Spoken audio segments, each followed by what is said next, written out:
Je suis le docteur Cyril Fischoff, chiropracteur spécialiste en échographie musculo-squelettique exerçant à l'île Maurice. Je vous invite à écouter un nouvel épisode du podcast Vertebra & Co chaque premier et troisième lundi du mois. Ce podcast est consacré à l'univers de la médecine musculo-squelettique et s'adresse à tout public. Il se veut être un outil de vulgarisation au service de chacun. Nous y abordons les mécanismes en jeu, le diagnostic, les traitements, les méthodes de prévention des différentes pathologies musculo-squelettiques au travers de petites histoires cliniques, des dernières recherches scientifiques et d'interviews de spécialistes.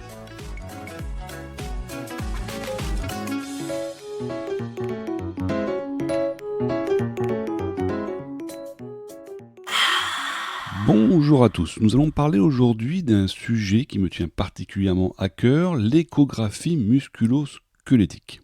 L'échographie musculo-squelettique, c'est une technique d'imagerie médicale qui utilise des ondes sonores pour voir l'intérieur du corps. Dans cet épisode, plutôt que de préciser échographie musculo-squelettique, je parlerai d'échographie tout court. Grâce à l'échographie, donc, on peut visualiser les muscles, les tendons, les ligaments, les nerfs, les tissus mous, les articulations et même la surface des os. Elle permet de diagnostiquer des problèmes comme les entorses, les déchirures, les tendinopathies, les calcifications, les compressions nerveuses, les inflammations articulaires et bien d'autres troubles du système neuromusculo-squelettique. Avec les avancées technologiques, notamment en informatique, l'échographie est devenue un outil précieux pour diagnostiquer et gérer ces conditions. Dans ce podcast, on va explorer les avantages de l'échographie et pourquoi elle est de plus en plus utilisée en médecine physique. Alors, tout d'abord, elle permet un diagnostic précis et rapide. L'un des grands avantages de l'échographie, c'est qu'elle offre des images en temps réel permettant un diagnostic rapide et précis. Grâce aux progrès technologiques, on obtient maintenant des informations avec une précision souvent supérieure à l'IRM pour certaines structures, comme les tendons ou les nerfs périphériques. En plus, on peut faire un examen en mouvement, ce qui permet d'étudier les structures de manière dynamique et d'affiner le diagnostic. Par exemple, pour un patient avec une calcification au niveau des tendons de l'épaule, il peut être difficile de savoir si cette calcification est vraiment la cause des douleurs.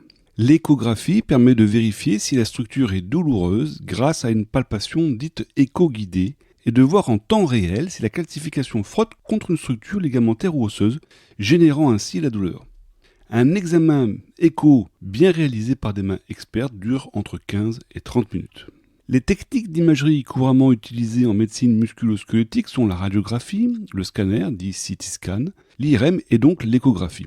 Chaque technique a ses points forts et ses limites. L'IRM, par exemple, offre une résolution supérieure pour les structures profondes et les tissus mous complexes, mais elle est plus coûteuse et moins accessible que l'échographie. Les examens IRM peuvent aussi être longs et inconfortables pour certains patients. Le scanner est excellent pour visualiser les structures osseuses et les fractures, mais il utilise des rayons X exposant des patients à des radiations. L'échographie de son côté est idéale pour les évaluations dynamiques et en temps réel des tissus mous superficiels et des articulations sans exposition aux radiations et avec un coût et une accessibilité bien meilleurs. L'échographie permet aussi de surveiller l'évolution des conditions musculo-squelettiques et l'efficacité des traitements. Si nous gardons l'exemple de la calcification de l'épaule, l'échographie permet de vérifier si la résorption induite par un traitement comme des ondes de choc se fait bien. C'est aussi une bonne alternative à l'IRM pour les patients claustrophobes quand l'indication est bien posée. C'est un détail non négligeable, mais l'échographie est généralement plus accessible et moins coûteuse que d'autres modalités d'imagerie. De nombreux cabinets médicaux et cliniques peuvent proposer cette technique, réduisant ainsi les délais d'attente pour les patients. L'échographie est souvent utilisée pour guider des injections thérapeutiques comme le PRP ou encore l'utilisation de techniques comme les ondes de choc. Ce sont deux types de traitements que nous avons abordés dans un podcast précédent.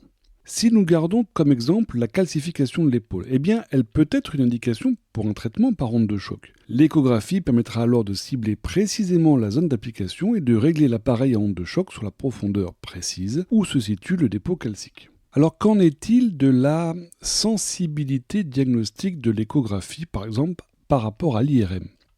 Sa sensibilité diagnostique, c'est-à-dire sa capacité à dépister une anomalie, est un sujet de grand intérêt dans le domaine de l'imagerie musculo-squelettique.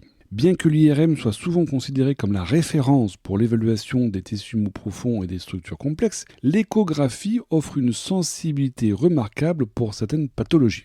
En effet, l'échographie est particulièrement efficace pour visualiser les structures superficielles et les mouvements dynamiques des tendons et des ligaments, ce qui peut être limité avec l'IRM. En résumé, bien que l'IRM reste supérieur pour certaines conditions profondes et complexes, comme certaines tumeurs, l'échographie offre une alternative sensible et précise pour de nombreuses pathologies musculo-squelettiques, avec des avantages supplémentaires en termes de coût et d'accessibilité, ainsi que de confort pour le patient.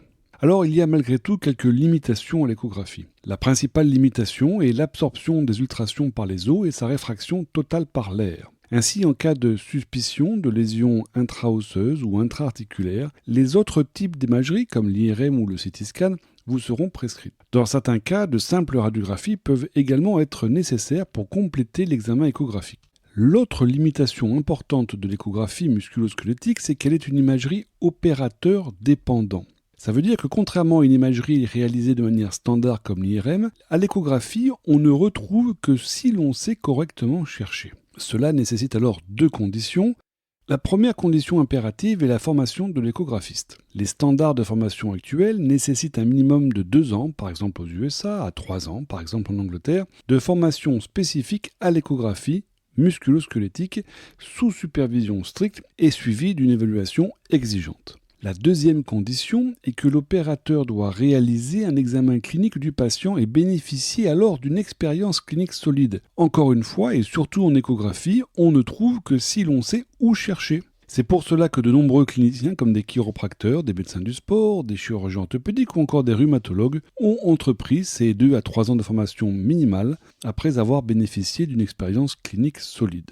En conclusion, l'échographie musculo-squelettique est un outil précieux et polyvalent dans la prise en charge des conditions musculo-squelettiques, mais dépend de l'opérateur qui la réalise.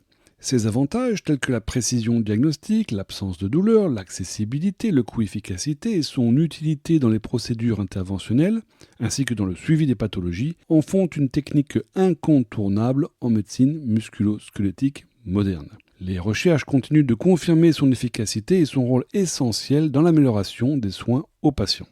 Pour ceux d'entre vous qui souhaitent en savoir plus, il est recommandé de consulter les publications scientifiques récentes et de discuter avec des professionnels de santé spécialisés en imagerie médicale. Je vous donne rendez-vous très bientôt dans un nouvel épisode du podcast Vertèbre & Co. En attendant, portez-vous bien, restez actifs et si vous avez des questions ou des idées de thèmes que vous souhaitez que nous abordions, n'hésitez pas à me contacter sur la page du podcast vertebreandco.com.